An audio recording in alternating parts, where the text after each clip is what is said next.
நாமத்துக்கு மகிமை உண்டாவதாக. இந்த நாளில் கூட நாம் ஆண்டவராகிய இயேசு கிறிஸ்து நாமத்தினாலே அனைத்து அருமையான சகோதரர் ஐயாவுக்காகவும் அவருடைய துணைவியார் உங்கள் யாவருக்கும் ஆண்டவராகிய இயேசுவின் நாமத்தில் எங்கள் குடும்பத்தின் சார்பாகவும் எங்கள் ஊழியத்தின் சார்பாகவும் என் வாழ்த்துதலை தெரிவித்துக் கொள்கிறேன். அல்லேலூயா. எத்தனை பேர் வேத புத்தகத்தை கொண்டு வந்திருக்கிறீங்க? அவங்க கரங்களை உயர்த்தி ஒரு நிலையில சொல்லுங்க பார்க்கலாம். ஆண்டவருடைய நாமம் மகிமைப்படுவதாக. அல்லேலூயா. எத்தனை பேர் நோட்ஸ் கொண்டு வந்திருக்கிறீங்க? வசனம் நோட் பண்றதுக்கு யாருமே கொண்டு வரலையா? எல்லாமே கொண்டு வரணும். அல்லேலூயா. ஏன்னா ஆண்டவர் பேசுகிறார், நான் பேசல. அல்லேலூயா. அதை எழுதுனீங்கன்னா உங்களுடைய சந்ததிக்கு அது ஆசீர்வாதமா இருக்கும். அல்லேலூயா. இந்த நாளில் கூட என்னுடைய சாட்சி உங்களுக்கு சுருக்கமாக சொல்ல விரும்புகிறேன். என்னுடைய பெயர் ஸ்ரீ தேவசகாயம். என்னுடைய துணைவியார் பெயர் சாந்த ஜோதி. எனக்கு 2 பிள்ளைகள் இருந்தார்கள். நாங்கள் இந்தியன் ஆர்மியில கிட்டத்தட்ட ஒரு 16 வருடங்கள் பணிபுரிந்து கொண்டிருக்கும் போது என்னுடைய 2 பிள்ளைகள் ஜம்மு காஷ்மீர் பகுதியில ராவி நதி என்று கேள்விப்பட்டிருப்பீர்கள். அல்லேலூயா. அந்த ராவி நதிகளிலே 1997 ஜூலை 15ஆம் தேதி 2 பிள்ளைகளும் தவறி அதில் விழுந்து 2 பிள்ளைகளும் ஒரே நாளில் மறித்து அவர்கள் அடக்கம் பண்ணப்பட்டு, அதே பிறகு என்னுடைய மனைவி ஒரு பைத்தியம் போல மாறி அவனுடைய வெயிட் 60 கிலோல இருந்து 29 கிலோ வந்து இப்போ எங்களுடைய மனைவி உங்களுக்கு பின்னாடி தான் உட்கார்ந்துருக்கிறாங்க. அதனாலே உலகத்தில் ஒரு கடவுள் யார் அப்படின்னு ஆண்டவர் உலகத்தை கேட்டேன். அல்லேலூயா. ஒரு பெயர் கிறிஸ்துவனாக இருந்தேன். ஆனாலும் உலகத்திலே கடவுள் யார்? எம்மதம் சம்மதம். அல்லேலூயா. அதுதான் ஆர்மியில இருந்தனா. எம்மதம் சம்மதமா இருந்தனால இந்த மாதிரி ஒரு சூழ்நிலை வரும்போது அந்த சூழ்நிலையில ஆண்டவராகிய இயேசுவை அறியும்படிக்கு, அல்லேலூயா, உலகத்துல ஒரு கடவுள் யார் என்று கேட்கக்கூடிய அந்த கேள்வி வந்தது. அல்லேலூயா. கேள்வி இல்லாமல் பதில் இருக்காது. அதனால கேள்வி கேட்டேன், உலகத்துல கடவுள் யாரு? அந்த இழப்புகள் மத்தியில 2 பிள்ளைகள் இழந்த பிறகு கடவுள் யாருன்னு யாருமே கேட்க மாட்டாங்க. அல்லேலூயா. கடவுள் யாரா இருந்தாலும் தூசிப்பார்கள். ஏதாவது ஒண்ணு சொல்லி என்ன பண்ணுவாங்க? கடவுள் கண் இல்லையா அப்படின்னு கேட்பாங்க. ஆனா 2 பிள்ளைகள் இழந்து மனைவியானவள் 60 கிலோல இருந்து 29 கிலோ வருகிறாங்க. அவங்க அழுது அவங்களுடைய சரீரத்துல கலவீனம் வர மரணமே சந்திக்கிற அளவுக்கு அவங்களுக்கு வந்து விட்டது. அல்லேலூயா. 3 மாதம் நம்முடைய கிண்டியில இருக்கிற ஆர்மி ஹாஸ்பிட்டல்ல தான் அவங்க இருந்தாங்க. 98ல 99ல அங்கே தான் இருந்தாங்க. அல்லேலூயா. இப்படி உலகத்துல கடவுள் யாருன்னு கேட்கும் போது ஆண்டவராக இயேசு கிறிஸ்து ஒரு நாள் எனக்கு ஒரு ஆலயத்தை காட்டினார். அல்லேலூயா. என்ன காட்டினார்? ஆலயம். அந்த ஆலயத்துடைய வாசல்ல நான் முழங்காலையில நான் அழுது கொண்டிருக்கிறேன். ஆலயத்தை பார்த்த மாதிரி அந்த ஆலயத்துல யாருமே கிடையாது. அல்லேலூயா. அப்போ வாசல்ல நான் அழுது கொண்டிருக்கும் போது முழங்காலையில என்னுடைய வலது பக்கமாக ஆண்டவராக இயேசு கிறிஸ்து அப்படியே நடந்து வந்து வெண் வஸ்திரம் தரித்தவராய் ஒருவர் இருக்கிறதை காண்பித்தார். கரங்களை தட்டி தேவநாமத்தை மேம்படுத்தார். இப்படிதான் ஆண்டவர் வந்து எங்களுக்கு வெளிப்பட்டார். அல்லேலூயா. அவர் தன் கரத்தை நீட்டி என்னுடைய பின்னாடி பக்கம் நான் ஆண்டவராக இயேசு நின்று தன் கரத்தை நீட்டினார். அதுக்கு அவர் மறைஞ்சிட்டார். அல்லேலூயா. அப்போ ஆலயத்தை ஏன் காட்டினார் என்று அதெல்லாம் எனக்கு தெரியாது. கடவுள் ஒரு தரிசனம் காட்டுறாருன்னா அந்த தரிசனத்துல அந்த சொப்பனத்துல ஆலயத்தை காட்டுறதுன்னா இயேசு வந்து தன்னுடைய ஆலயத்தோடு இணைந்து இருக்கிறது நமக்கு தெரிகிறது. அல்லேலூயா. வேற ஏதாவது நான் துப்பாக்கி எடுத்து போற மாதிரி காட்டியிருந்தா கூட நான் இயேசுவை ஏற்றுக்கொண்டிருக்க மாட்டேன் இல்ல. ஆனா ஆலயத்தை காட்டி முழங்கால் படிட்டு நான் நின்று கொண்டிருக்கிறேன். என் பின்னாடி என்ன பண்ண ஆண்டவர் வந்து நிற்கிறார், தன் கரத்தை நீட்டினார். அல்லேலூயா. 2வது நாங்கள் நானும் என் மனைவி வந்து சென்னைக்கு வந்து விட்டோம். இந்த பைபிள் எங்க அப்பா வந்து சொல்லுவார். எங்க அப்பா வந்து சிஎஸ்சில மூப்பரா இருந்தார். யாரா இருந்தாரு? மூப்பரா இருந்தார். அவர் சொல்லுவாரு, இது மனுஷன் தான் எழுதியிருக்கிறான் அப்படின்னு. மனுஷனை எழுதிய புத்தகத்தை ஏன் நாம் படிக்கணும் அப்படின்னு ஒரு எண்ணம் வரும்போது ஒரு நாள் டிவி பெட்டிக்கு முன்பாக ஒரு தீர்க்கதரிசி அவர் பேசி கொண்டிருக்கும் போது அப்பொழுது என்னுடைய பெயர் சொல்லி ஸ்ரீ தேவசகா என்ற சகோதரன் இந்த டிவி பெட்டிக்கு முன்னாடி முழங்கால் போட்டிருக்கிறார். புரியுதுங்களா? அவர்களுடைய சரீரத்துல சில விதமான பலவீனம் இருக்கிறது. கர்த்தர் அதை எடுக்கிறான்னு சொல்லி அப்போதான் எனக்கு ஆண்டவர் வந்து என்னைக்கோ அவர் பேசுறதை அவர் பேசுறது என்னோட பேசுறார் என்றால் அப்ப இந்த வேதமும் ஆண்டவர் எழுதின புத்தகத்தை ஆண்டவர் எனக்கு நிரூபிச்சு காட்டினார். அல்லேலூயா. அது பிறகு நாங்கள் இந்த உலகத்துல வேலை இல்லாத இருந்தோம். வேலையை நாங்கள் இழந்துட்டோம், பிள்ளைகளை இழந்துட்டோம், எல்லாம் இழந்து வந்ததுனால ஒரு வேலையை தேடும்படி கொண்டாய் கம்பெனியில் போய் நான் கேட்டேன். அப்போ அவங்க சொன்னாங்க, வேலையெல்லாம் உங்களுக்கு கொடுக்குறோம், ஆனால் நீங்கள் கார் டிரைவிங்கு ப்ளஸ் என்ன பண்ணுங்க, ஸ்போக்கன் இங்கிலீஷ் ப்ளஸ் என்ன பண்ணுங்க, இதெல்லாம் கற்றுக்கொண்டு வரணும்னு சொன்னாங்க. கம்ப்யூட்டர்லாம் இது 3 கற்றுக்கொண்டு வந்த பிறகும் அங்கே வேலை கிடைக்கும். ஆனால் ஒரு எம்ப்ளாய்மெண்ட் நியூஸ் பேப்பர் நீங்கள் பார்த்துருப்பீங்க, எம்ப்ளாய்மெண்ட் நியூஸ் பேப்பர்னு ஒன்று 2000 அது எனக்கு ஆவடியில் ரயில்வே ஸ்டேஷனில் வரும்போது மேலே தொங்கப்பட்டிருந்தேன். அந்த பேப்பரில் அதை படித்து அந்த பேப்பரில் என்ன பண்ணோம், ஒரே வேக்கண்ட் இருந்தது. எத்தனை வேக்கண்ட்டு? சென்ட்ரல் கவர்மெண்ட்டில் ஒரே வேக்கண்ட் இருந்தது. அந்த ஒரே வேக்கண்ட்டு நான் பார்த்து படிக்கும்போது ஆண்டு சொன்னார், நான் உனக்கே இந்த வேக்கண்ட்டை தருகிறேன்னு சொன்னார். ஆனால் அன்றைக்கி இன்டர்வியூ வரும்போது பார்த்தீங்கன்னா 5000 பேர் வந்துக்கிறாங்க. எத்தனை பேர்? 5 நாள் அதே இன்டர்வியூ நடந்துருக்குது. அப்படி இருக்கிற நேரத்தில் ஆண்டவர் என்ன பண்ணார், அந்த 2000க்குள்ள அந்த வேலையை கொடுத்தாரு. மறுபடியும் நாங்கள் டிஃபென்ஸ் ஸ்கூலே போயிட்டோம். ஃபர்ஸ்ட் ஆர்மிக்குள்ளே இருந்தோம், 2வது டிஃபென்ஸ் ஸ்கூலில் 2000 ஒரு ஆலயத்துக்கு ஆவடியில் இருக்கிற ஏசிய சபைக்கு போகும்படி ஆண்டவர் கருவி செய்தார். நான் என் மனைவியும் இருவரும் அந்த இடத்துக்கு போனோம். மறுபடியும் குவார்டர்ஸ் கொடுத்துட்டார் ஆண்டவர். மறுபடியும் எங்களுடைய வாழ்க்கை துளிர்ந்து வருவதை பார்த்தோம். அல்லேலூயா. அதுக்கு பிறகு நாங்கள் பெங்களூரில் யூனிவர்சிட்டியில் போய் நாங்கள் கரஸ்பாண்டில் ஒரு 7 வருஷம் படித்தோம். வேலை செய்து கொண்டே 7 வருடங்களாக என்ன செய்தோம், பிடிஹெச், எம்டிஹெச், பிஹெச்டி, பிடி, எம்டி, இப்படி டிடி, இப்படி பலவிதமான சத்தியத்தை அறிந்து கொள்வதற்கு ஆண்டவர் எங்களுக்கு கிருபை பாராட்டினார். நான் என் மனைவி சேர்ந்து படிக்க உதவி செய்தார். நாங்கள் படித்து முடித்து அதுக்கு 2011 ஆண்டவர் சொன்னார், நீங்கள் சத்திய வேத ஆராய்ச்சி வித்தியாசாலை என்ற ஒரு ஊழியத்தை ஆரம்பிக்கணும் அப்படின்னு சொன்னார். என்ன சொன்னாரு? சத்திய வேத ஆராய்ச்சி விஷன், அதாவது தரிசன ஊழியங்கள். சத்தியம் என்றால் இயேசு. அந்த இயேசுவை பார்க்கணும்னா வேதத்துக்குள்ளதான் பார்க்க முடியும். அல்லேலூயா. வேதத்தை நீங்கள் வேதத்தை ஓபன் பண்ணா இயேசு பார்க்க முடியாது. அப்போ சத்திய வேத ஆராய்ச்சி, ஆராய்ச்சினாலே வித்தியாசாலை, சத்திய வேத ஆராய்ச்சி வித்தியாசாலை. அப்போஸ்தலனாகிய பவுல் சொல்றாரு, ஒரு வித்தியாசாலை 2 வருஷம் அவர் ட்ரைனிங் கொடுத்திருக்கிறார். அப்போஸ்தலர் 19ஆம் அதிகாரத்தில் அது மாதிரி ஒரு வித்தியாசாலை ஆரம்பிக்க உதவி செய்தார். அதில் ஒரு தரிசனம் என்ற ஊழியத்தை கொடுத்தார். அதுக்கு பிறகு ஆண்டவர் ஒரு ஊழியத்தை கொடுத்தார். அல்லேலூயா. இப்படி சத்திய வேத ஆராய்ச்சியின் ஊழியத்தை ஆரம்பித்து 2011 ஆண்டுடைய கிருபையினாலே இது வரைக்கும் நடந்து கொண்டு வருகிறது. கிட்டத்தட்ட ஒரு 7000 பிள்ளைகள் உருவாக உதவி செய்திருக்கிறார். எத்தனை பிள்ளைங்க? நாங்கள் ரட்சிக்கப்பட்டு இந்த 7000 பேர் உருவாகும்படி ஆண்டவர் கிருபை பாராட்டினார். 2 பிள்ளைகளை இழந்தாலும் 1 கோடி பேரை உருவாக்குன்ற ஒரு பாரத்தோடு ஓடிக்கொண்டிருக்கிறோம். அப்படி வரும்போது தான் அதிகமாக ஜெபத்தை ஏறெடுக்க ஆண்டவர் உதவி செய்தார். 3 பகல் 3 இரவு, 7 பகல் 7 இரவு, அதே மாதிரி 10 பகல் 10 இரவு, 21 இரவு 21 பகல், 40 பகல் 40 இரவு. அல்லேலூயா.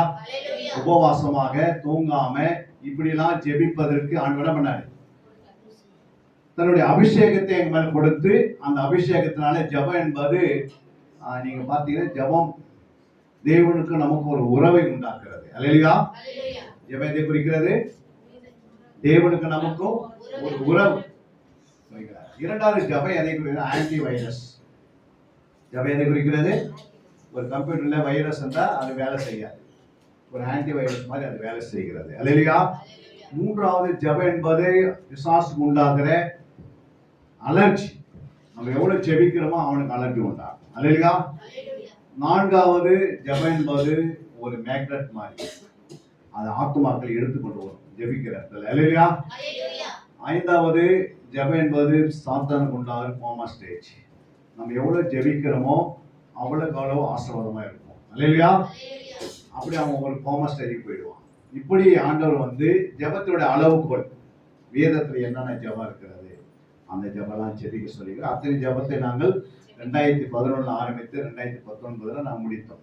அல்லேலூயா. இப்போ பல மாவட்டங்களிலே, தமிழ்நாட்டில் போகாத மாவட்டம் கிடையாது. இந்தியாவில் போகாத ஸ்டேட் கிடையாது. அல்லேலூயா. இந்த வேலை பணி புரிஞ்சுக்கினே என்ன பண்றோம்? 8 மணி நேரம் வேலையும் செய்யணும், குடும்பத்தையும் நடத்தணும், ஊழியத்தை செய்யணும். அப்ப பரலோகத்தில் நமக்கு கிரீடங்கள் இருக்கிறது. அல்லேலூயா. ஜீவ விருட்சத்தின் கனி இருக்கிறது. இதெல்லாம் நம்ம புசிக்கணும். இந்த கிரீடங்களை நாம் பெற்றுக்கொள்ளணும். நம்மளை ரட்சித்த ஆண்டவராக இயேசு கிறிஸ்துக்காக நம்ம ஏதாவது ஒரு ஊழியத்தை செய்யணும். அல்லேலூயா. சும்மா நம்ம வந்து உட்கார்ந்து போறது ஆண்டவருடைய பிரியம் கிடையாது. புரியுங்களா? ஆண்டவரை அறிந்து கொள்வது மிக அவசியம். அல்லேலூயா. அவர் சொல்றாரு, என்னையும் பிதாவாகி தேவனையும் நீங்கள் அறிந்து நித்திய ஜீவனை பெற்றுக் கொள்ளுங்கன்னு சொன்னார் ஆண்டவர். அப்ப பிதாவையும் குமாரனையும் நாம் அறிவதே நித்திய ஜீவன். அல்லேலூயா. அப்ப இந்த வேதத்தை நல்லா கற்றுக்கொண்டாதான் அதை நடத்த முடியும். புரியுங்களா? நீங்க உட்கார்ந்து இருக்கிற சின்ன சின்ன ஊழியங்க நீங்க என்ன பண்ணலாம்? செய்யலாம். ஏதாவது ஒரு சின்ன ஒரு வாட்ஸ்அப் ஊழியம், ஒரு எஸ்எம்எஸ் ஊழியம், புரியுங்களா, ஒரு இன்டர்நெட்ல ஒரு ஊழியம், ஏதாவது ஒரு வார்த்தை எடுத்து வசனத்தை எடுத்து மற்றவங்களுக்கு என்ன பண்ணலாம்? அறிந்து போற மக்களுக்கு போய் அந்த வசனம் போச்சுன்னா அந்த வசனம் என்ன பண்ணுது? அவங்களோட பேசி அவங்களை விடுதலை ஆக்குது. அப்படி யாரெல்லாம் செய்யறீங்க? எஸ்எம்எஸ் ஊழியம், வாட்ஸ்அப் ஊழியம், வெறும் வாட்ஸ்அப் மட்டும் பார்த்து கொண்டு இன்டர்நெட் மட்டும் பார்த்து இருக்கிறீங்களா? மற்றவங்களுக்கு பிரயோஜனமா அந்த செல்போனை பயன்படுத்துறீங்க. அப்படி யாரா இருக்கிறீங்களா? நான் வாட்ஸ்அப் ஊழியம் செய்யறேன், நீங்க செய்யுங்க, சிஸ்டர் செய்யறேன், அவங்க கரங்க தட்டுங்க. அது யாராவது மற்ற யாரா இருக்கிறீங்களா? யாரும் இல்லை. அல்லேலூயா. வேற யாரா இருக்கிறீங்களா? இதெல்லாம் நீங்க செய்யணும். ஆத்ம ஆதாயத்துக்கு என்ன பண்ணணும்? இதெல்லாம் நீங்க செய்யணும். எங்களுடைய யூடியூப்ல போய் நீங்க ட்ரூத் பைபிள்னு போட்டா அந்த அது வரும். நாங்கள் கொடுக்குற மெசேஜ் எல்லாம் அது வரும். நித்தியன் டிவி மாலை 3லேருந்து 4 வரைக்கும் நாங்கள் அதை கொடுக்குறோம் மெசேஜ். ஜெயன் டிவியில் கொடுக்குறோம். 365 நாள் இந்த மெசேஜ் போயினே இருக்கும். அல்லேலூயா. வரப்போற ஏப்ரல் மாசத்துலேருந்து ஆவியானவர் எங்களுக்கு சொன்னார், ஒரு ஃபுல் டைம் டிவி நாங்களே அதை ஆரம்பிக்க ஆண்டவர் எங்களுக்கு கிருபை பாராட்டுவார். அல்லேலூயா. இப்படி பல விதமான ஊழியங்கள் இருக்கிறது. இதெல்லாம் செய்வதற்கு ஒருவர் மாத்திரம் செய்ய முடியாது. அல்லேலூயா. தேவனுடைய ரட்சிக்கப்பட்ட அத்தனை பேருக்கும் ஒரு சின்ன சின்ன ஊழியங்களை செய்து தேவனுடைய ராயத்தை கட்டி எழுப்பது தான் தேவ சித்தம். அல்லேலூயா. இதுதான் என்னுடைய சாட்சி. சாட்சி சொல்ல போனா இன்னும் நிறைய சாட்சிகள் இருக்கிறது. அல்லேலூயா. அதெல்லாம் சொல்லலாம். ஆனா இப்போது நம்ம நேரம் இல்லை. ஒரு 50 நிமிஷத்துல நம்ம என்ன பண்ண போறோம்? தேவனுடைய வார்த்தையை நீங்கள் கேட்க போறீங்க. அல்லேலூயா. 7 காரியங்களை குறித்து நாம பார்க்க போறோம். இயேசு கிறிஸ்துடைய முதல் வருகையில 7 வார்த்தைகள். எத்தனை வார்த்தை? முதல் வார்த்தை புரியுங்களா? முதல், இயேசு தொழுவத்தில் பிறந்தவராக வந்தார். இயேசு என்ன பண்ணாரு? இயேசு தொழுவத்தில் பிறந்தவராக வந்தார். இரண்டாவது, இயேசு கழுதியின் மேல் தாழ்மையாய் வந்தார். அல்லேலூயா. மூன்றாவது, இயேசு பாவிகளை ரட்சிக்க வந்தார். நான்காவது, இயேசு ஆட்டுக்குட்டியை போல் வந்தார். ஐந்தாவது, இயேசு ஜனங்களை ஏற்றுக்கொள்ள ரத்தம் சிந்த வந்தார். அல்லேலூயா. ஆறாவதாக, இயேசு கட்டப்பட்டவராய் பாடுபட்டார். ஏழாவதாக, இயேசு முட்கிரீடத்தை தரித்தவராய் வந்தார். அல்லேலூயா. எத்தனை சொன்ன நானே? என்னென்ன சொன்னேன்? ஒன்னு சொல்லுங்க பார்க்கலாம். இயேசு உலகத்தில் வந்தார். அப்புறம் ரட்சிக்க வந்தார். அப்புறம் ஆட்டுக்குட்டியான வந்தார். வேற யாராவது நம்ம இந்து மக்கள் நம்மளை கேட்டா நம்ம எப்படி சொல்லுவோம்? ஃபர்ஸ்ட் சொல்றோம் பாருங்க. இயேசு தொழுவத்தில் பிறந்தவராக வந்தார். இரண்டாவது, இயேசு கழுதின் மேல் தாழ்மையாய் வந்தார். மூன்றாவது, இயேசு பாவிகளை ரட்சிக்க வந்தார். இயேசு ஆட்டுக்குட்டியை போல் வந்தார். ஐந்தாவது, இயேசு ஜனங்களை ஏற்றுக்கொண்டு ரத்தம் சிந்த வந்தார். அல்லேலூயா. ஆறாவது, இயேசு கட்டப்பட்டவராய் பாடுபட்டார். ஏழாவது, இயேசு முட்கிரீடத்தை தரித்தவராய் வந்தார். அல்லேலூயா. 7 காரியங்கள் குறித்து நான் பேசுறேன்னா கிட்டத்தட்ட 7 மணி நேரம் ஆகும். நீங்க உட்கார முடியாது. அல்லேலூயா. தாங்கவும் முடியாது. அதனால அதை 7 சுருக்கமாக 40-50 நிமிஷத்துல நாம் முடிக்க போகிறோம். முதலாவது நாம் வாசித்த லூக்கா 2ஆம் அதிகாரம் 7ஆம் வசனத்தை நாம் வாசிக்கலாம். யாராவது ஒருவர் நல்ல சத்தமா பெற்று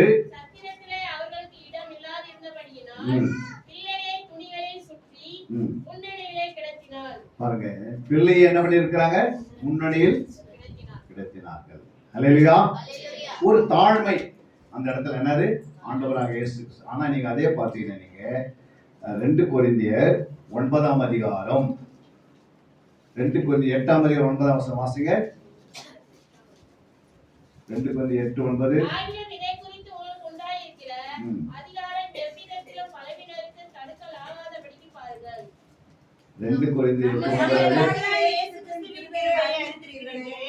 அவர் ஐஸ்வர்யம் உள்ளவராய் இருந்தோம் நீங்கள் அவருடைய தரித்திரத்தினாலே ஐஸ்வர்யவான்களாகும்படிக்கு உங்கள் நிமித்தம் தரித்திரரானாரே. அப்ப தாழ்மை என்பது என்ன? நம்முடைய கர்த்தராகிய இயேசு கிறிஸ்துவின் கிருபையும் அறிந்திருக்கிறீர்களே, அவர் எப்படி இருந்தாரா? ஐஸ்வர்யம் உள்ளவராய் இருந்தோம் நீங்கள் அவருடைய தரித்திரத்தினாலே ஐஸ்வர்யம் ஆகும்படிக்கு உங்கள் நிமித்தம் அவர் என்ன பண்ணிட்டாரு? தரித்திரரானாரே. அல்லேலூயா. அப்போ மூன்றாவது நாம் பார்க்கிறோம் மத்தேயு 8ஆம் அதிகாரம் 20ஆம் வசனம். மத்தேயு 8:20. அதற்கு இயேசு நரிகளுக்கு குழிகளும் ஆகாயத்து பறவைகளுக்கு கூடுகளும்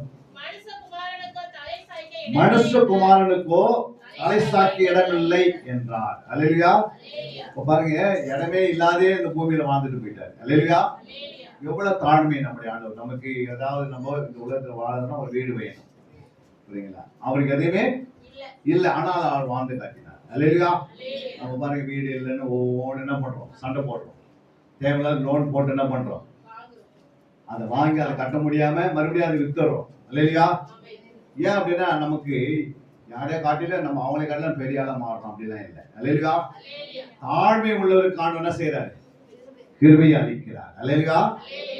எது இருந்தாலும் இல்லைனாலும் இயேசு நமக்குள்ள இருக்கிறார். அதான் நம்முடைய நிச்சயம். இயேசு உனக்குள்ள இருந்தா உன்னுடைய எல்லா தேவைகளையும் ஏற்ற நேரத்தில் ஆண்டவர் சந்திப்பார், ஏற்ற வேலையில் சந்திப்பார், ஏற்ற காலங்களிலே நமக்கு ஆண்டவர் கொடுப்பார். புரியுங்களா? நான் கூட என்ன பண்ணியிருந்தோம்? வீடு இல்லையே அப்படின்னோம். ஆண்டவர் சொன்னார், இன்று நான் உங்களுக்கு ஒரு வீட்டை கொடுப்பேன் அப்படின்னாரு. அல்லேலூயா. 2 சாமுவேல் 7:11 வாசித்தீங்கன்னா 2 சாமுவேல் 7:11.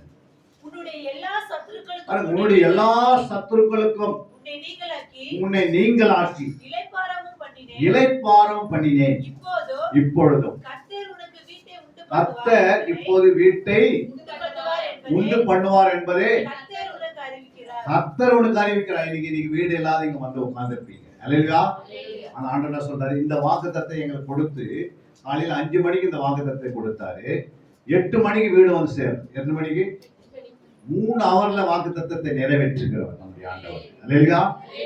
அவருக்கு ஒரு பிளாட் கொடுக்கணும்னு சொல்ல அந்த இடத்துல என்ன கொடுக்கறாரு? வீட்டை உண்டு பண்ணி தருவேன். அல்லேலூயா. சொன்னவரே என்ன பண்ணிட்டாரு?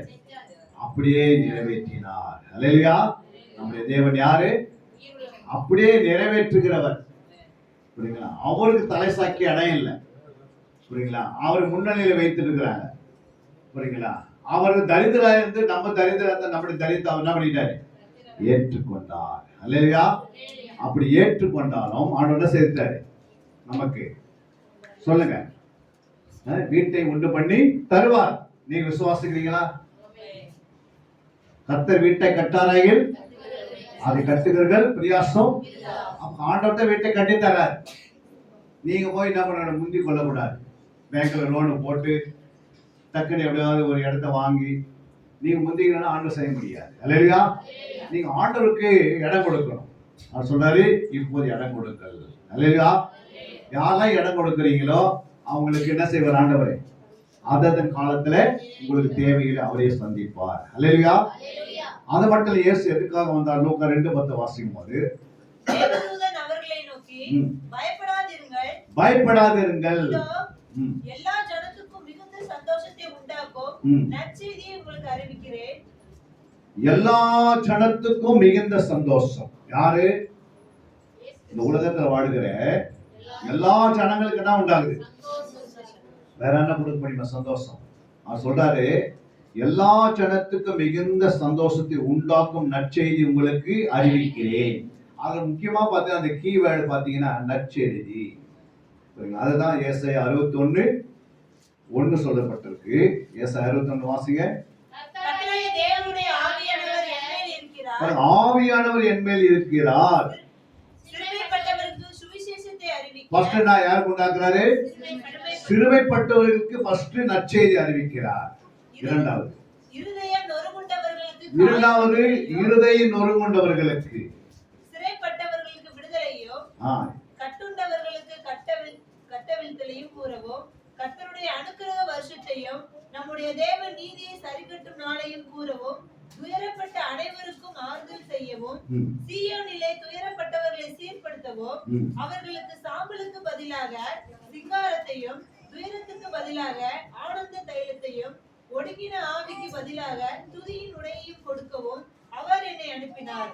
அவர்கள் கர்த்தர் தம்முடைய மகிமைக்கென்று நாட்டின நீதியின் விருட்சங்கள் எண்ணப்படுவார்கள். அல்லேலூயா. நம்ம எப்படி இருப்போம்?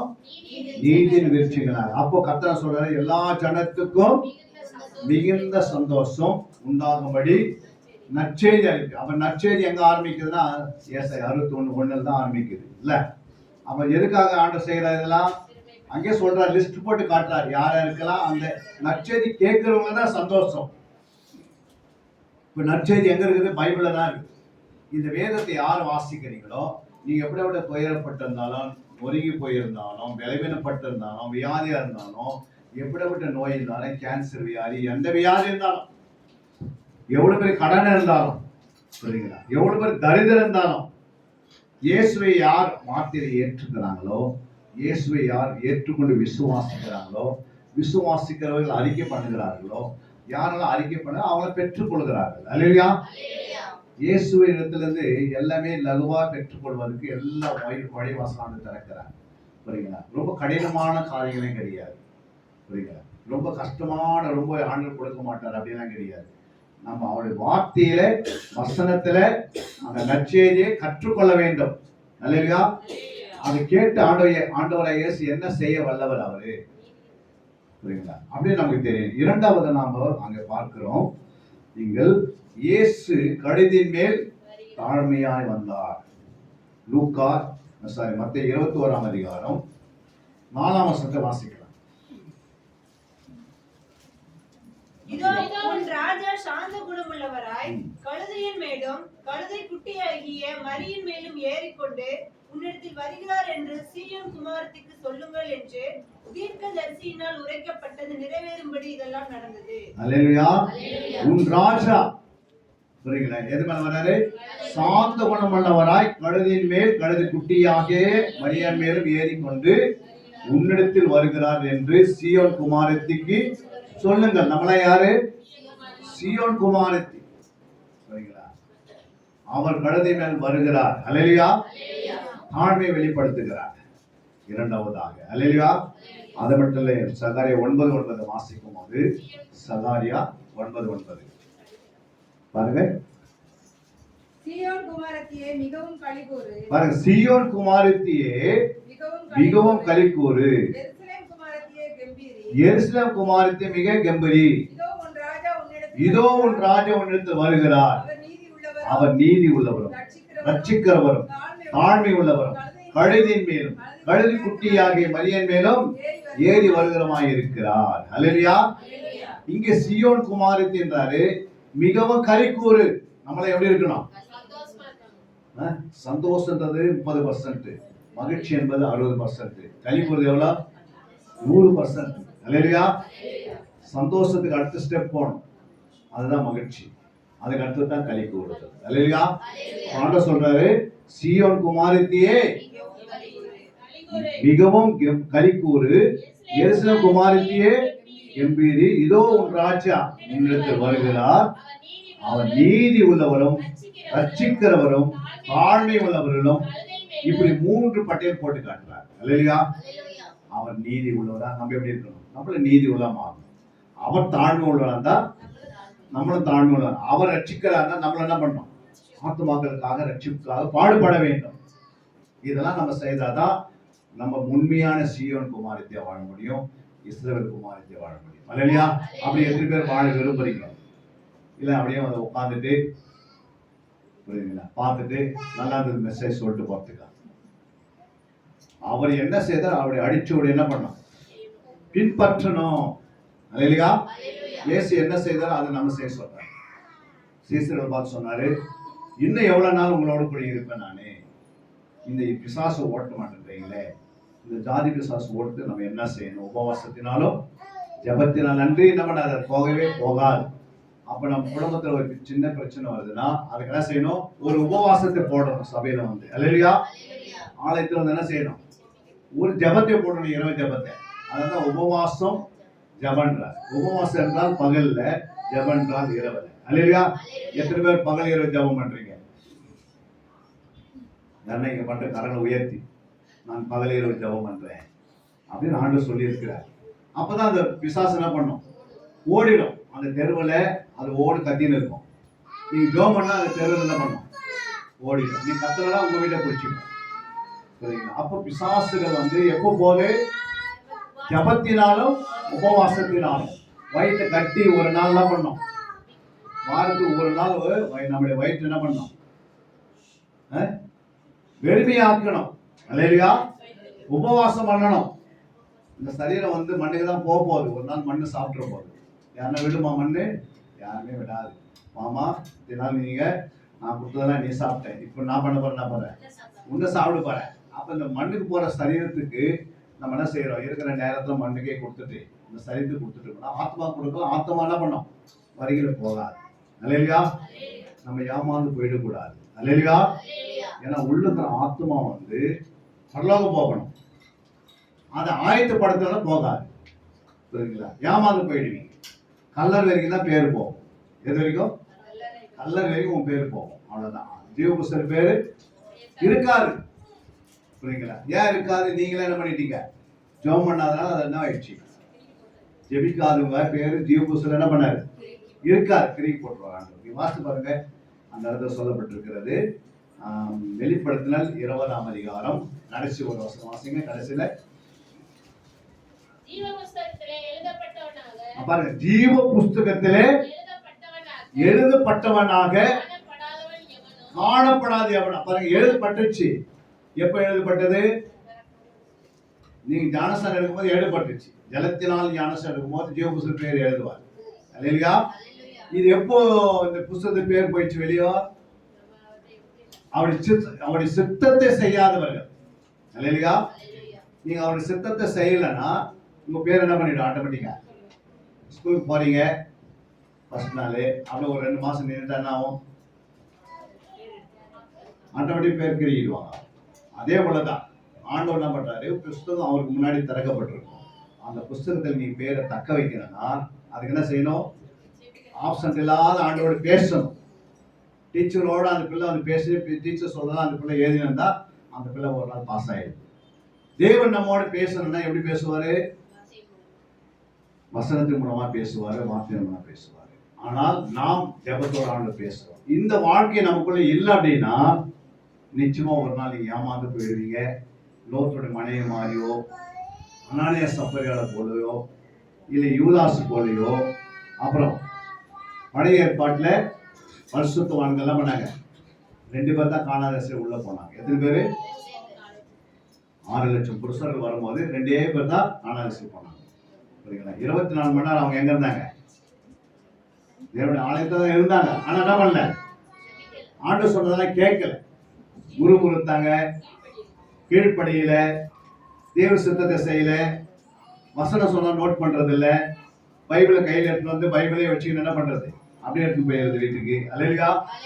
அப்படி நான் சொல்ல, விசாஸ் சொல்லுவா, நீ என்ன பண்ணு, நோட்ஸ் எல்லாம் கொண்டு போவாதே, நீ தச்சுக்கு போ. என்ன பண்ற, தப்பு தவறி என்ன பண்ணாரு, இந்த வசனங்களை எழுதாது. அல்லேலூயா. நீ எழுதனா எனக்கு ப்ராப்ளம், நீ எழுதாதான் உனக்கு ப்ராப்ளம் நான் கொடுத்துருவேன். அல்லேலூயா. எழுதாத நிலைமைனா எப்படி இருக்கும் பாருங்க. எழுதாத யாருடைய கஷ்டம், யாருக்கு ஆபத்து, அவங்களுக்கு தான். நீ எழுதி அதை நீ டைரி போட்டு 2023ல 52 மெசேஜ் கொடுத்தாரு எங்க மேற்பரு. எத்தனை 52 மெசேஜ் கொடுத்தாரு. அழகா ஒரு நல்லா எழுதி டைரியை அந்த 2020 உங்களுடைய ஷோகேஸ்ல வச்சீங்கன்னா பின்னாடி வர சந்தேகத்தை படிக்கும். படிக்காத சொத்து சேர்த்து வைக்க சொன்னார் ஆண்டு. எது சேர்த்து வைக்கணும், இந்த வசனங்களை சேர்த்து பிள்ளைங்க வச்சுட்டு போயிட்டா அவங்க எந்த நாட்டுல போனாலும் ஆசீர்வாதமா இருப்பாங்க. அல்லேலூயா. அப்ப எழுதுறதுக்கு இது எழுதுற காலம். ஃபர்ஸ்ட் உடன்படிக்கை பெட்டியில் தான் இருந்தது, 10 கட்டளை இருந்தது. அவங்களுக்கு எழுதக்கூடியதோ கையில கொடுக்கலாம் ஆண்டவர். இப்ப பைபிளை கையில கொடுத்துட்டாரு, நம்ம எழுதுறது இல்லை. அல்லேலூயா. அப்ப இதெல்லாம் எழுதுனா தான் உங்களுடைய ஆசீர்வாதம் கிடைக்கும். எழுதுனா தான் இருதயத்தில் எழுத முடியும். வீட்டுல போய் மறுபடியும் திருப்பி பார்க்க முடியும். எழுதினா தான் நீ வீட்டுல போய் என்ன செய்ய முடியும், குடும்ப ஜெபத்துல மறுபடியும் அதை ரிப்பீட் பண்ண முடியும். அது உங்களை ஆசீர்வாதமும் கொண்டு வரும், அந்த வாக்குத்தத்தம் நிறைவேறும். அல்லேலூயா. இரண்டாவது நாம் 3வது பார்க்கிறோம், இயேசு பாவிகளை ரட்சிக்க வந்தார். அல்லேலூயா. அங்கே யோவான் 3ஆம் அதிகாரம் 17ஆம் வசனம் சொல்கிறது. வாசிங்கம்மா. உலகத்தை ஆக்கினைக்குள்ளாக தீர்க்கும்படி தேவன் தம்முடைய குமாரனை உலகத்தில் அனுப்பாமல் அவராலே உலகம் ரட்சிக்கப்படுவதற்காகவே அவரை அனுப்பினார். எதுக்காக வந்தார் இயேசு உலகத்துக்கு? உலகத்தை ஆக்கினைக்குள்ளாக தீர்க்கும்படி தேவன் தம்முடைய குமாரனை உலகத்தில் அனுப்பாமல் அவராலே உலகம் ரட்சிக்கப்படுவதற்காகவே அவரை அனுப்பினார். அல்லேலூயா. அப்ப ரட்சிப்பு என்பது 3 ரட்சிப்பு இருக்குது பைபிள். எத்தனை இருக்குது? யூதா 3ஆம் வசனம் வாசினா அங்க பொதுவான ரட்சிப்பு. சரிங்களா? ஏசாயா 33ல நீங்க 6ஆம் வசனம் வாசித்தீங்கன்னா அங்க பரிபூரணமான ரட்சிப்பு. சரிங்களா? எபிரே 5ஆம் அதிகாரம் 7ஆம் வசனம் வாசித்தீங்கன்னா எபிரே 5:7ல அங்க நித்திய ரட்சிப்பு. அல்லேலூயா. இந்த பொதுவான ரட்சிப்பு இயேசு நமக்கு கல்வாரி சிலுவையில் தருகிறார். பூரண ரட்சிப்பு ஆவியை நமக்கு சபையில கொடுக்கிறார், நம் பூரணம் ஆகுவதற்காக. நம்மளாம் எப்படி இருக்கணும்? பூரணத்துக்குள்ள போகணும். 6ஆம் அதிகாரம் நீங்க 3ஆம் வசனம் வாசித்து பாருங்க. எபிரே 6:3 வாசிக்கலாம். தேவனுக்கு சித்தமானால் இப்படியே செய்வோம். ஏனெனில் இல்ல 2ஆம் வசனம் வாசிங்க.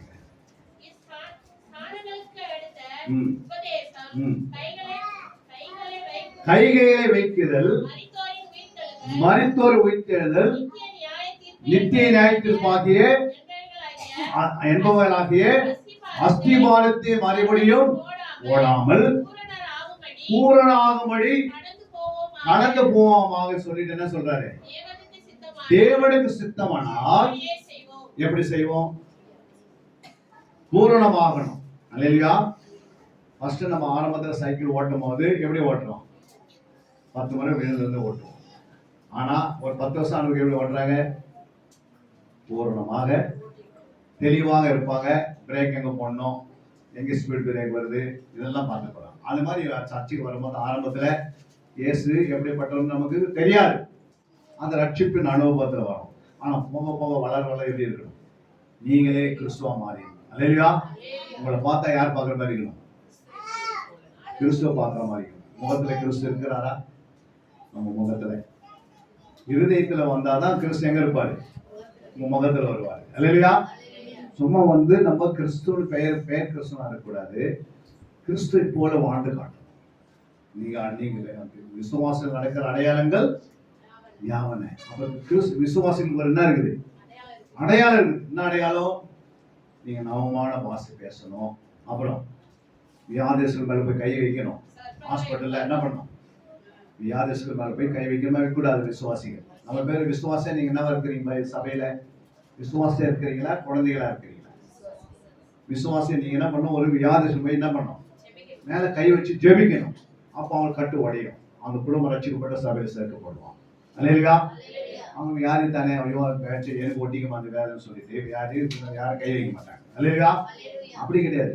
விசுவாசினா நீங்க என்ன செய்யணும்? போய் அவங்க கை வச்சு ஜெபிக்கணும். அப்ப நீங்க ஜெபம் பண்ணும்போது என்ன ஆகும்? கட்டு உடையும். சரிங்களா? நீங்க ஜெபம் பண்ணாவும் ஒரு 2 லட்சம் ரூபாய் மிச்சம் ஆயிடுது. அல்லேலூயா. அவங்களுக்கு உடனே அவங்க யோசிப்பாங்க. நேற்று தான் அவங்க என்ன பண்ணாங்க? டாக்டர் 2 லட்சம் அவனை கேட்டாங்க. இந்த அம்மா இந்த குழந்தை அவன் மேல கை வச்சு ஜெபம் பண்ணிட்டு போயிட்டாங்க. ஆண்டு சுகத்தை கொடுத்துட்டாரு, நம்ம சர்ச்சுக்கு போயிடலாம் வாங்க அப்படின்வாங்க. அல்லேலூயா. அப்ப இதெல்லாம் யார் செய்யறது? விசுவாசிகள் நம்ம அடையாளங்கள் இருக்குது. சரிங்களா? இது நம்ம தைரியமா வச்சு ஜெபம் பண்ணணும். 4வது நாம் பார்க்கிறோம், இயேசு ஆட்டுக்குட்டியை போல் வந்தார். என்ன வந்தாரு? ஆட்டுக்குட்டியை போல் வந்தார் என்று யோவான் 1ஆம் அதிகாரம் 29ஆம் வசனம். ம். இயேசுவை தன்னிடத்தில் வரக் கண்டு, ம். இதோ உலகத்தின் பாவத்தை சுமந்து தீர்க்கிற தேவ ஆட்டுக்குட்டி. பாருங்க, நம்முடைய இயேசு யாரு? பாவங்களை சுமந்து தீர்க்கிற தேவ அங்க சொல்லப்பட்டிருக்குது, இதோ உலகத்தின் பாவத்தை சுமந்து தீர்க்கிற தேவ ஆட்டுக்குட்டி. அல்லேலூயா. ஆட்டுக்குட்டி. ஆனா பேதுரு அழகா எழுதுறாரு. 1 பேதுரு 1:19 பேதுரு எப்படி எழுதுறா பாருங்க. 1 பேதுரு 1:19 குற்றமில்லாத மாசற்ற ஆட்டுக்குட்டியாகிய பாருங்க, என்னது? குற்றமில்லாத மாசற்ற ஆட்டுக்குட்டியாக கிறிஸ்துவின் விலையேற பெற்ற ரத்தம் மீட்கப்பட்டது என்று அறிந்திருக்கிறீர்களே. அல்லேலூயா.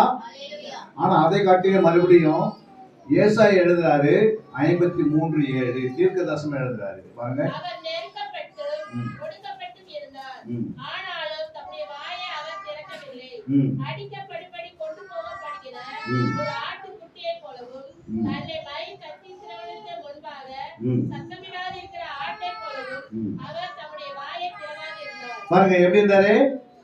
அங்க சொல்லப்பட்டிருக்கிறது, அடிக்கப்படும்படி கொண்டு போகப்படுவதற்கு ஒரு ஆட்டுக்குட்டியை போலவும் தன்னை என்ன பண்ணாரு? மயிர் கத்தரிக்கிறவருக்கு முன்பாக சத்தமிடாது இருக்கிற ஆட்டை போலவும் அவர் என்ன பண்ணாரு? தம்முடைய வாயை திறவாது இருந்தார். நம்ம பாருங்க, யாராவது சின்ன வார்த்தை சொல்றா என்ன பண்றோம்? அவங்களை விடுறதே இல்லை. கடைசி வரைக்கும் போட்டி போட்டு என்ன பண்றோம்? போலீஸ் ஸ்டேஷன் வரைக்கும் போயிட்டு வந்துடும். ஒரு சின்ன வார்த்தை சொன்னாலும் சகிக்கும் தன்மை இல்லை, விட்டு கொடுக்கிற தன்மை இல்லை. அவங்க கிறிஸ்தவங்களா? ஒரு கிறிஸ்தவனை எப்படி இருக்கணுமா? சகித்து கொள்ளணும். மாமியார் சொல்றாங்கன்னா மருமகன் என்ன பண்ணணும்? சகித்து கொள்ளணும். எங்க மாமியார் தானே தாய்க்கு சமமா இருக்கிறாங்களே. கிறிஸ்துவுடைய அன்பு உள்ள இருந்தா என்ன பண்ணும்? சகித்து கொண்டு அவங்களுக்காக ஜெபம் பண்ணும். சரி, தெரியாத பேசிட்டாங்க, மாமியாருக்காக நான் ஜெபம் பண்றேன். நல்ல ரூத் என்ன பண்ணாங்க? மாமியாருக்காக ஜெபம் பண்ணாங்க. சரி, மருமகளே சொல்லிட்டாங்க, மாமியார் என்ன பண்ணோம்? சகித்து கொண்டு என்ன பண்ணோம்? உடனே ஜெபம் பண்ணணும். ஆனா மருமகன் என்ன பண்றாங்க? உடனே அவங்க வீட்டுக்கு போன் பண்ணிடுறாங்க. புரியுங்களா? இது மாதிரி மாமியார் பேசுறது. அவங்க என்ன பண்றாங்க? நீ உடனே விட்டு ஒடியா என்கிட்ட அப்படின்றாங்க. அப்ப வீடு அப்படி என்ன பண்ணுது? வளர்ந்து போயிடுது. கிறிஸ்துவ என்றால் கிறிஸ்துடைய அடிச்சோடையில வளரணும். அல்லேலூயா. ஒரு ஆட்டுக்குட்டியை போல இயேசு இருந்தான்னா, நம்ம ஆட்டுக்குட்டியை போல இல்லைன்னா கூட ஆட்டுக்குட்டியில ஒரு சின்ன சுபாவனை நமக்குள்ள இருக்கு. நல்ல அல்லேலூயா. இயேசுவை பின்பற்றுகிறோம், இயேசுன்ற நாமத்தை வாயில உச்சரிக்கிறோம், இயேசு பற்றி மற்றவர்கள் சொல்லுகிறோம், நம்ம கிறிஸ்துவின் பேர் வச்சிருக்கிறோம். நம்ம எல்லாரையும் பார்த்து முன்னாடி எப்படிக்கிறோம்? நம்ம வீட்டுல ஒரு ஸ்டார் தொங்க வச்சிருக்கிறோம். அதெல்லாம் என்ன பண்றோம்? என்னென்னமோ செய்து கொண்டிருக்கிறோம். அதெல்லாம் செய்து இட்லி செய்து சாப்பிடுறோம் நாளைக்கு. அல்லேலூயா. அவர் பேர்ல இதெல்லாம் செய்துட்டு, ஆனா அவருடைய ஒரு சுபாவனை நமக்குள்ள இல்லைன்னா எப்படி இருக்கும்? நம்ம சகிக்க முடியல, விட்டு கொடுக்க முடியல. சொன்னா அந்த அண்ணன் தானே சொன்னாரு, அக்கா தானே சொன்னாங்க, தம்பி தானே சொன்னாங்க, மனைவி தானே சொன்னாங்க. அதை ஏற்றுக்கொண்டு அவங்களுக்காக ஜெபம் பண்ணணும். உன் அறை வீட்டை பூட்டி என்ன செய்யணும்? வாசிக்க அந்த வசனத்தை. மத்தேயு 6:6 இயேசு சொன்னார் பாருங்க. மத்தேயு 6:6 நீ ஜெபம் பண்ணும்போது மாயக்காரரை போல இராமல் 6:6 நீயோ ஜெபம் பண்ணும்போது உன் அறை வீட்டுக்குள் பிரவேசித்து உன் கதவை பூட்டி அந்தரங்கத்தில் இருக்கிற பிதாவை நோக்கி என்ன பண்ணுங்க? ஜெபம் பண்ணு. அப்பொழுது அந்தரங்கத்தில் பார்க்கிற பிதா உனக்கு வெளியேறமாய் பதில் கொடுப்பார்.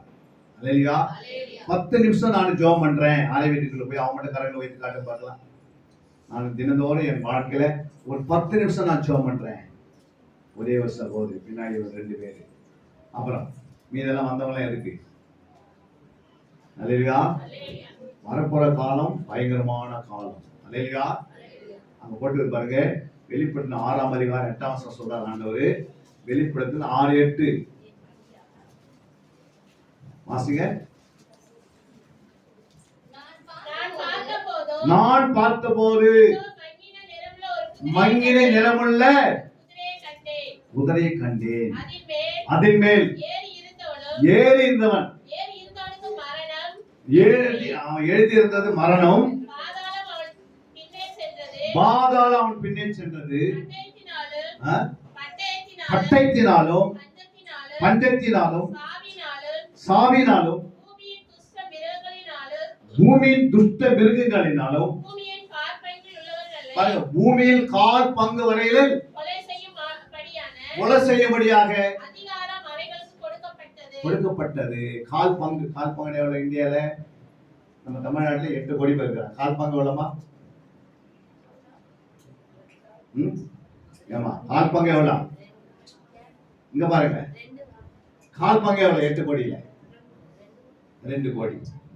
புரியுங்களா? 2 கோடி கர்த்தருடைய பட்டயத்தினாலே கொல்லப்படுவார்கள். எப்போ? கர்த்தருடைய பட்டயம் என்பது எதை குறிக்கிறது? கொள்ள நோயை குறிக்கிறது.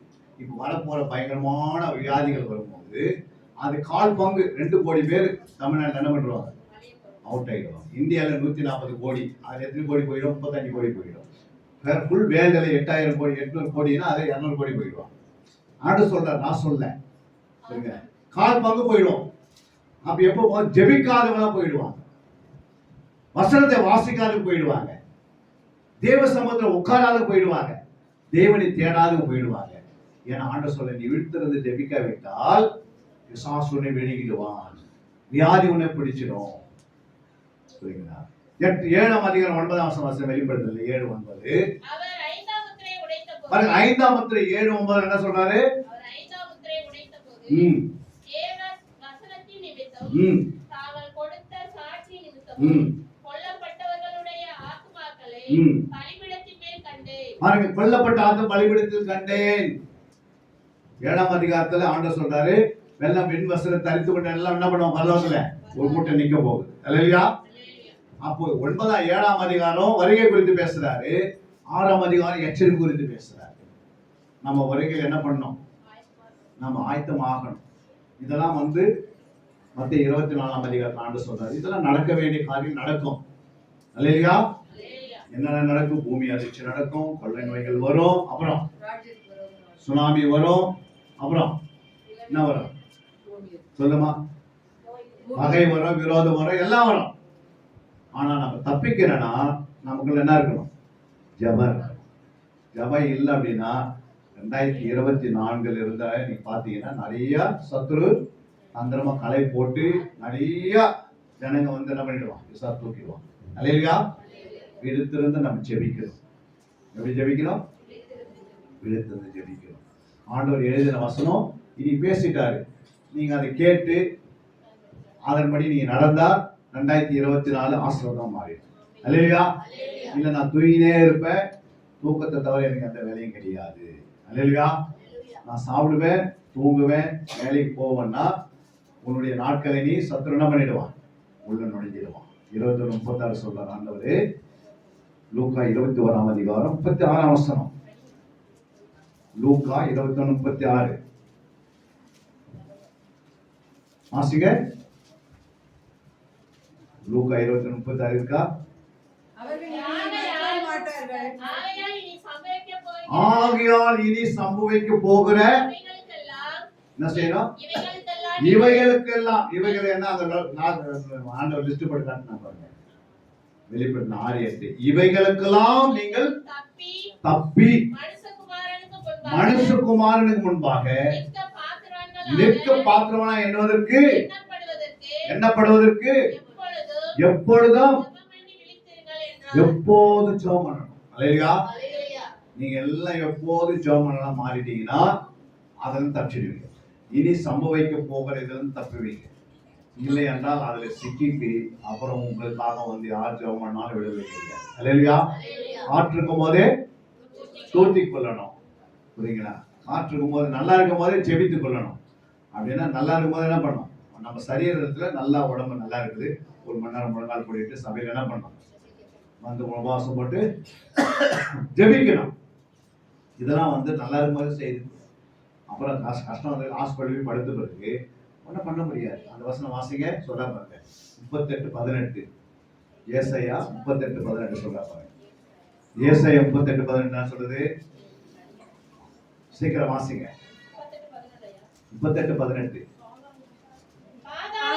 பாதாளம் உண்மை என்ன பண்ணாது? புதியாது. மரணம் உண்மை போற்றாது. குழியில் இறங்குறவர்கள் உங்களுடைய சத்தியத்தை தியானிப்பதில்லை. அல்லேலூயா. அப்ப என்ன சொல்றார் ஆண்டவர்? மரணம் என்ன பண்ணாது? மரணத்துல ஒரு ஆள் என்ன பண்ண முடியாது, துதிக்க முடியாது. போற்ற முடியாது. ஆண்டவர் போற்றி துதிவிட்டா துதிக்க முடியாது, ஜெபிக்க முடியாது, உட்கார முடியாது. அப்புறம் மரணம் எங்க வருது? 108 ஆம்புலன்ஸ்ல போகும்போது என்ன சொல்லுங்க, ஒரு அவன் ஆம்புலன்ஸ்ல போறவங்களை நிக்க வச்சு கொஞ்ச நேரம் ஆண்டவர் என்ன பண்ணு, உனக்கு மரணம் வரும்போது கொஞ்ச நேரம் போட்டுன்னா போட்ட முடியுமா? போட்ட முடியாது. இப்ப எங்க இருக்கிற? 108ல படுத்தாச்சு. இப்ப என்ன பண்ண, மரணம் கண்டு அறிகிறோம். மரணம் வரும்போது போற்ற முடியாது. நல்லா இருக்கும்போது என்ன பண்ணும்? போற்றி புகழ்ந்து பாடும். அல்லேலூயா.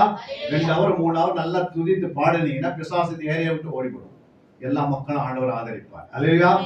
நம்மளால பாட முடியல, துதிக்க முடியல, போற்ற முடியல, எதுவும் செய்ய முடியல. ஒன்லி நம்ம சாப்பிட்டுட்டு தூங்குறது மட்டும் தெரியும். அல்லேலூயா. இது உலக மனுஷன் ரட்சிக்கப்படாத செயலுங்கிறாங்க.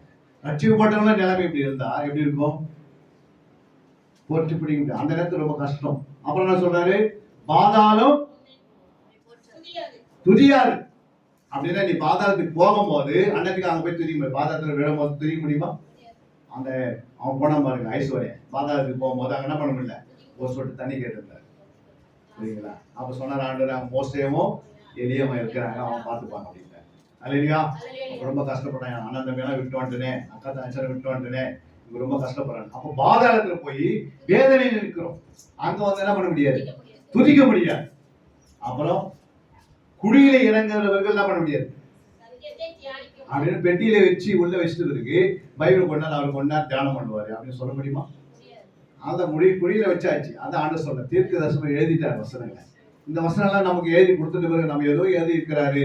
குழினா என்ன தெரியல, பாதாளம் என்ன தெரியல, மரணம் என்ன தெரியல, இதெல்லாம் வந்து ஆம்புலன்ஸ் எல்லாத்தையும் எழுதி வச்சிட்டார் ஆண்டவர். அல்லேலூயா. நம்ம எச்சரிக்கையா. 5வது நாம் பார்க்கிறோம், அங்கே சொல்லப்பட்டிருக்கு, இயேசு ஜனங்களை ஏற்றுக்கொள்ள ரத்தம் சிந்த வந்தார். அல்லேலூயா. அல்லேலூயா. அப்போ எபிரேயர் 9ஆம் அதிகாரம் 14 சொல்லுகிறது. எபிரேயர் 9:14 சீக்கிரம் வாசிங்க. எபிரேயர் 9:14.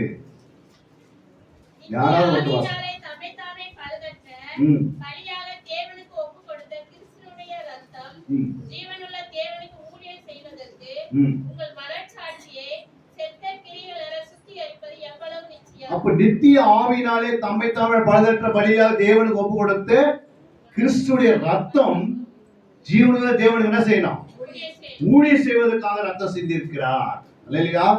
எத்தனை பேர் ஊழியம் செய்றீங்க அவர் ரத்தத்தினால? சொல்லுங்க, எத்தனை பேர் ஊழியம் செய்றீங்க?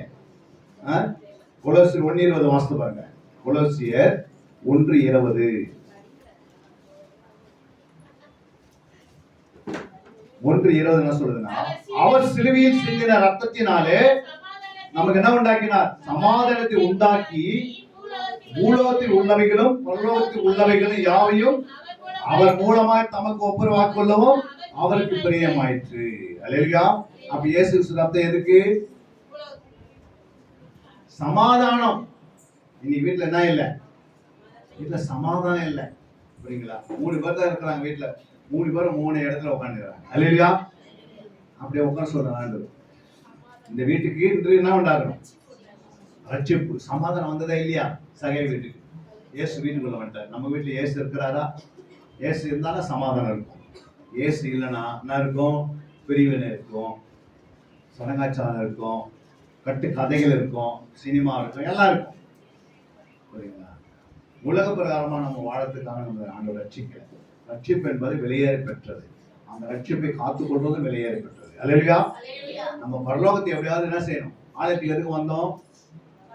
பரலோகத்துக்கு பார்த்துதான் வந்தோம். அல்லேலூயா. ஆலயத்துல வந்து நம்ம நடந்து போனா எவ்வளவு கஷ்டம். புரியுங்களா?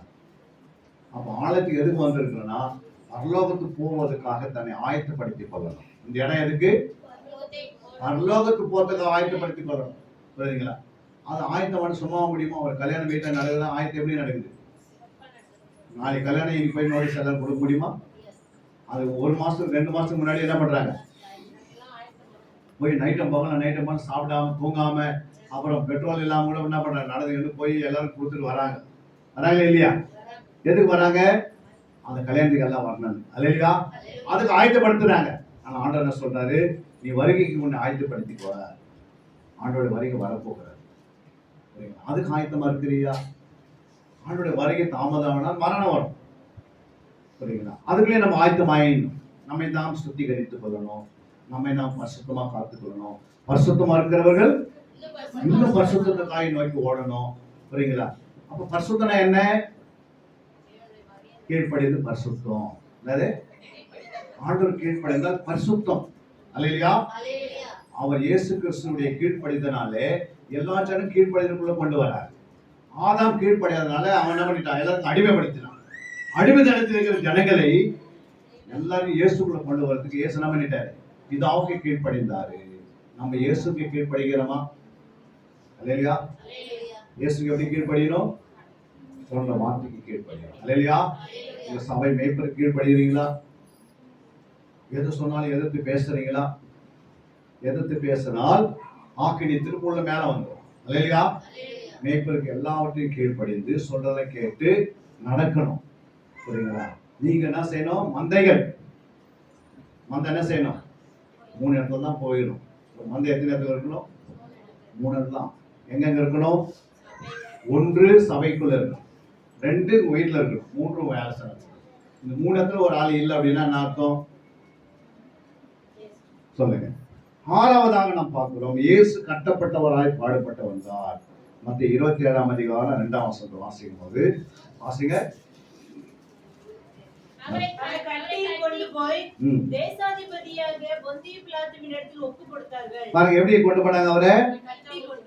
அவரை கட்டி கொண்டு போய் தேசாதிபதியாக பொந்திய பிலாத்துவினிடத்தில் ஒப்பு கொடுத்தார்கள். அவர் கட்டப்பட்டவரா வந்தார். யோசித்து பாருங்க, அவர் கட்டப்படுவது என்ன நடந்தது அப்படின்னு கேட்டா, அவருக்கு 7 பேரை வைக்கிறாங்க. 1 மார்க் 15-18 வாசிக்கும் போது, யூதருடைய ராஜாவே வாழ்க என்று அவரை வாழ்த்தினார்கள். கட்டிட்டு என்ன பண்றாங்க பாருங்க, வாசிங்க. யூதருடைய ராஜாவே வாழ்க என்று அவர் என்ன பண்ணாங்க? வாழ்த்தினார்கள். கட்டப்பட்டவரா இருந்தாரு. இப்ப கேலி பண்றாங்க. அல்லேலூயா. பரியாசம் பண்றாங்க. புரியுங்களா? 27:32 வாசிக்கும் போது, மத்திய 27:37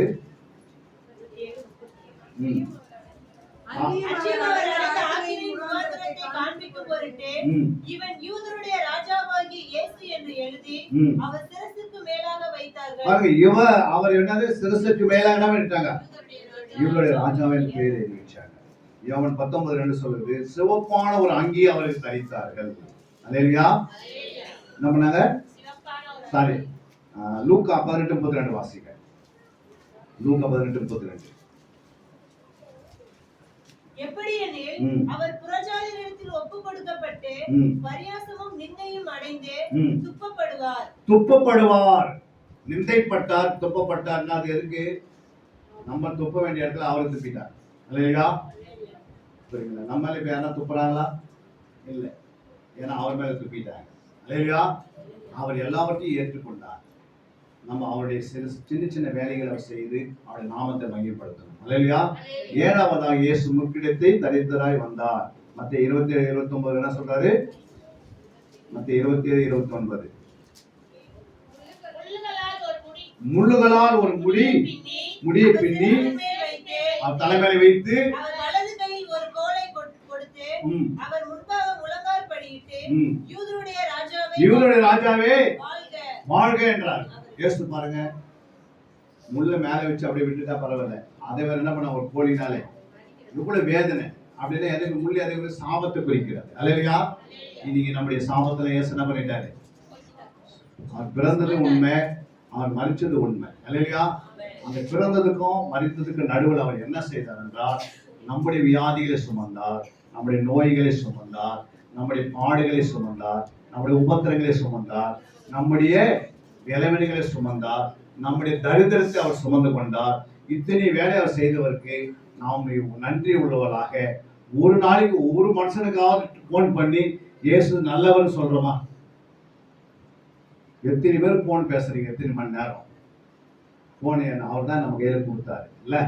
அந்த போன்ல ஒருத்தருக்கு யாராவது உங்க சொந்தத்துல இயேசு ரட்சகர்ன்னு இந்த வார்த்தை சொல்றோமா? அப்படி என்ன இருக்கிறீங்க சொல்றவங்க? சும்மா நான் வந்து மெசேஜ் கேட்டு போறதுக்காக. அல்லேலூயா. இயேசுக்கு நம்ம எப்படி இருக்கணும்? உண்மை உள்ளதா இருக்கணும். இயேசு யாரு? மணவாளன். நம்ம யாரு? மணவாட்டி. ஒரு மணவாளனுக்கு மணவாட்டி எப்படி இருக்கணும்? ஒரு கணவனுக்கு மனைவி எப்படி இருக்கணும்? எப்படிமா இருக்கணும்? தன்னுடைய சொல்லுக்கு கீழ்ப்படியணும். இப்ப நம்ம மனவாட்டியே போறோம் பரலோகத்துல. போனா அங்க ஆண்டு சொல்வாரு, நீ எனக்கு யாரும் எதுவுமே செய்யல, நீ யாரும் இல்லை, நீ மனவாட்டி ஆகவே முடியாது, மறுபடியும் நீ உன்னிடத்துல வஸ்திரம் சொல்லி மேல இருந்து கீழே தள்ளுவார். இல்லையா? அப்பதான் தெரியும் நான் ரொம்ப கஷ்டத்தை நானு இந்த பூமியில இருக்கும் என்ன பண்ணிட்டேன். 2 கொரிந்தியர் 5:10 ஆண்டு சொல்றாரு. 2 கொரிந்தியர் 5:10 ஏனென்றால் சரீரத்தில் அவனவன் செய்த பாருங்க, நன்மைக்காவது சரீரத்தில் அவன் செய்த நன்மைக்காவது தீமைக்காவது தக்க பலனை அடையும்படி நாம் எல்லாரும் கிறிஸ்துவின் நியாயாசனத்துக்கு முன்பாக வெளிப்பட வேண்டும். ஒரு நாள் பக்கா போய் நம்ம ஆண்டவர்கிட்ட நிற்போம். அப்ப ஆண்டவர் கணக்கு கேட்பாரு. அவங்க பலன் சொல்றாரு. அவன் செய்த சரீரத்துல செய்த பலன் நீங்க என்ன செய்தீங்கன்ட்டு எப்ப தெரியும்? நியாயத்திற்குள்ள தெரியும். அப்ப ஆண்டவர் நிக்க வைப்பார். நபா, உனக்கு நானு உன்னை ரட்சித்து உன்னுடைய ஆலயத்தை கொண்டு உட்கார வச்சேன், என் ரத்தத்தை உன்னை கழுவுனேன், என் ரத்தத்தை நீங்க புசித்தீங்க, என் மாம்சத்தை புசித்தீங்க, புரியுங்களா? என் பாதத்துல வந்தீங்க, ஆனா எனக்காக என்னமா செய்தான்னு கேட்பாரு. புரியுங்களா? அப்ப அந்த எஜமானுக்கு முன்னாடி நிற்கும் போது ஆண்டவர் சொல்வார், என்ன சொல்வாரு? மத்தேயு 25:25 சொல்றாரு பாருங்க. மத்தேயு 25:25 என்ன சொல்றாரு? நான் பயந்து போய் நான் தாளத்தை நிலத்தில் புதைத்து உம்முடையதை வாங்கிக் கொள்ளும் என்றேன். அப்போ இயேசு சொல்றார் பாருங்க. அடுத்த வசனம் 26. அவருடைய எஜமான் பிரதியுத்தரம் இயேசு சொல்றாரு. அவருடைய எஜமான் பிரதியுத்தரமாக என்ன சொல்றாரு? பொல்லாதவனும் சோம்பேறியே, நான் நினைக்காத அறுக்கிறேன் என்றும் தெளிக்காத இடத்தில் சேர்க்கிறேன் என்று அறிந்திருந்தாயே. பாருங்க, அவரு என்ன சொல்றாரு? பொல்லாதவன் என் பேர் வச்சு 25:15 என்ன சொல்றாரு பேரு அவருக்கு? திறமை உள்ளன்னு சொல்றாரு. 25:15 என்ன சொன்னாரு? 25:26 போகும்போது பொல்லாதவன் பேர் வாங்கிட்டான். ஆண்டவர் கொடுத்த தாளந்தே புதைத்துட்டான். ஆனா 35 போய் பாத்தீங்கன்னா இல்ல 32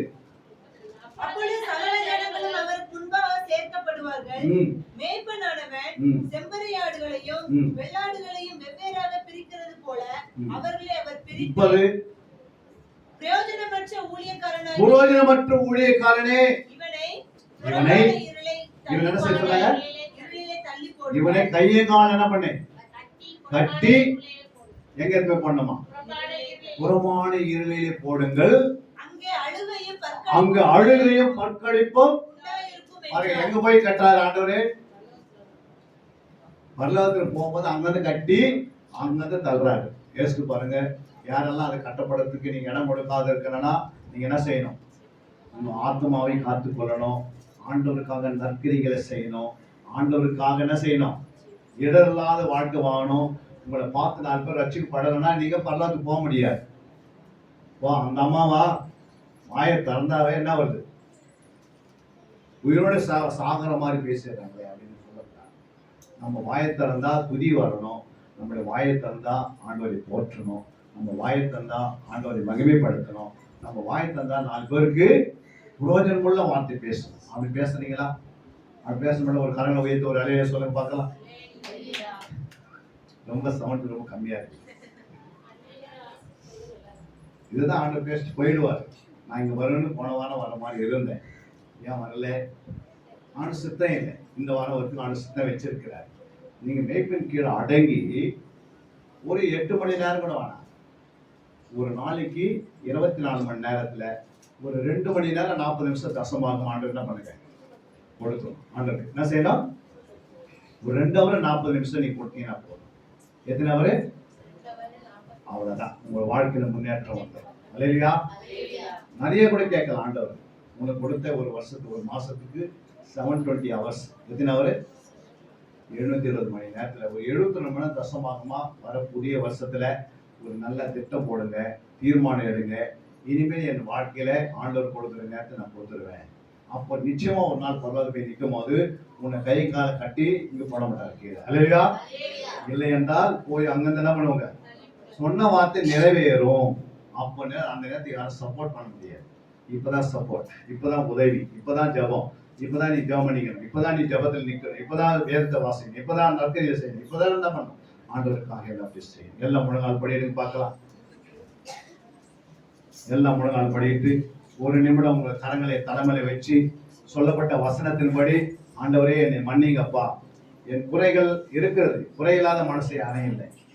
புரியுங்களா? நம்ம பாவம், நமக்கு பாவம் இல்லை என்பானால் நம்மை வஞ்சிக்கலாம் ஆகிடும். எல்லாம் கரத்தை மேல வைத்து என்ன செய்யுங்க, ஆண்டவரே எனக்கு என் பாவத்தை மன்னிச்சிருங்கப்பா. இந்த 2024 வருஷத்துல நான் ஒரு தீர்மானம் எடுக்கிறேன்ப்பா. என் வாழ்க்கையில ஒரு தீர்மானம் எடுத்துக்கொள்றேன்.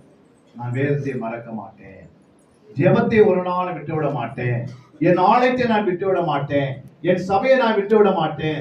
ஆண்டவரே எனக்கு உதவி செய்யுங்க. கேளுங்க, எல்லாம் வாய் தரங்க பார்க்கலாம். ஒரு நிமிடம் வாய் தரங்க. ஆண்டவரே என்னை மன்னிச்சிடுங்க. நான் இனிமேல் ஆலயத்துக்கு வரும்போதெல்லாம் நோட்ஸோட வருவேன், வேத புத்தகத்தோட நான் வருவேன். ஆண்டவரே என் மேல் இரக்கமா இருங்கப்பா, என் மேல் தயவா இருங்க. ஆண்டவரே, ஆண்டவரே உங்களுடைய நாமம் மகிமைப்படணும். இந்த சபை, ஆண்டவரே இந்த சபைக்குள்ள எனக்கு வெளிச்சம் உண்டாகணும். ஆண்டவரே ஒரு ஒளி உண்டாகணும், என் மேல வர இறங்கணும்ப்பா. என்னை விடுவியும் ஆண்டவரே. வேத புத்தகத்தை எடுத்து நான் தினந்தோறும் உங்களுடைய கரத்தை நான் செபிக்கிறேன்ப்பா. குற்றம் குறைந்த எங்களை மன்னிங்கப்பா. ஒருவேளை நீ மாமியாரை திட்டிட்டு வந்திருக்கலாம், ஒருவேளை மருமகளை திட்டிட்டு வந்திருக்கலாம், இல்ல பக்கத்து வீட்டுல இருந்து ஒருத்தர் யாராவது சொல்லிட்டு வந்திருக்கலாம். ஆண்டவர்கிட்ட மன்னிப்பு கேளுங்க. யூதாஸ் மன்னிப்பு கேட்கல, அதனால அவன் ஆண்டு கொண்டு செத்துட்டான். சவுல் ராஜா மன்னிப்பு கேட்கல, அவனே தற்கொலை பண்ணிக்கிறான். ஆதாம் மன்னிப்பு கேட்கல ஆண்டவர்கிட்ட, அந்த தோட்டத்தை வெளியே ஓடி வந்துட்டாங்க. யோசிச்சு பாருங்க. ஆண்டவரே சொல்ல இவரை துரத்தி விடுகின்றார் ஆண்டவர். நாம் மன்னிப்பு கேட்காத மன்னிப்பு கேளுங்க, விட்டு கொடுக்கிற இடத்துல விட்டு கொடுங்க, சகித்து கொள்கிற இடத்துல சகித்து கொள்ளுங்க. ஆண்டவருக்கு முன்பாக நான் பரிசுத்தமா வாழணும். இந்த பூமியில எனக்கு கொடுத்திருக்கிற நாட்களை சத்துரு என்னுடைய நாட்களை குறைக்காதபடிக்கு இந்த நாட்களை நான் ஜெப வாழ்க்கையை மாற்றி கொடுக்கிறேன். நல்ல ஜெபிக்கிற வீராங்கனைகளாக நான் இருக்க போறேன். இந்த சபைக்கு, இந்த சபையில நான் என்னுடைய ஜெப நேரத்தை அதிகப்படுத்த போகிறேன். இந்த கடைசி நாட்களை வந்திருக்கிறோம், கொடிய நாட்கள். ஆண்டுக்கு முன்பாக நீங்க தயவா கேட்கும் போது கர்த்தர் நம்மை மன்னித்து மறுபடியும் நமக்கு ஆயுஷ்நாள் கூட்டி மறுபடியும் நம்மை பலப்படுத்தி நம்ம சபையை நம்மை அமர்ந்திருக்கிற அத்தனை பேர்களை பரிசுத்தப்படுத்தி ஆண்டவர் வரப்போற நாட்களில நம்மை ஆண்டவர் பரலோக ராஜ்யத்திலே நம்மை ஏற்றுக்கொள்வார். அவருக்கு முன்பாக தைரியம் உண்டாகும். நாம் எதை குறித்து பயப்பட வேண்டிய அவசியம் இல்லை. இயேசு இன்று நமக்கு சொல்லிக் கொண்டிருக்கிறார், நானே உனக்கு ஜீவன், நித்திய ஜீவனை கொடுக்கிறவர். அதனால இந்த நாளிலே ஆண்டவரே என்னை அழைத்த அருமையான போதகரையாக்காகும், அவருடைய துணைவியாருக்காகும், அவர் கொடுக்கப்பட்ட பிள்ளைகளுக்காகவும் பேர பிள்ளைகளுக்காகவும் விசுவாசிகளுக்கு நான் ஜெபிக்கிறப்பா.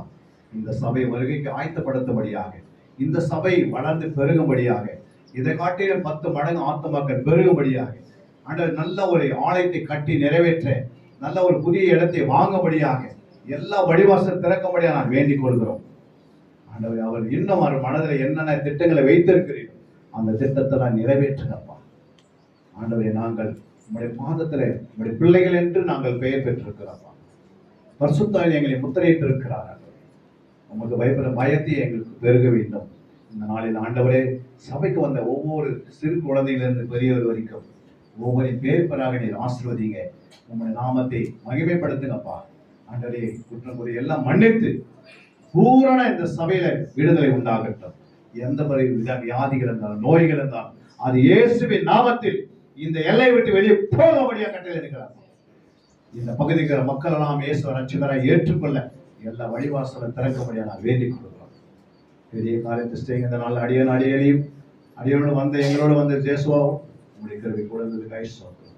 நீர் பேசியிருக்கிறேன், நாங்கள் கேட்டிருக்கிறோம். இந்த அற்ப பிரயோஜனம் உள்ள ஊழியக்காரர் பரிசுத்தாவி நீர் இடைப்பட்டிருக்கிறீர், நீர் எங்களோடு பேசியிருக்கிறோம். நாங்கள் அதுக்கு கீழ்ப்படிந்து வளர உதவி செய்யும். எல்லா துதி கன மகிமை உமக்கு ஒருவருக்கே நாங்கள் ஏறெடுக்கிறோம். இயேசுவின் நாமத்தில் பரிசுத்தாவியை ஒத்தாசம் ஜெபிக்கிறோம். எங்கள் ஜீவன் நல்ல பிதாவே. ஒரு கரணை தட்டி தேவநாமத்தை மகிமைப்படுத்தலாம்.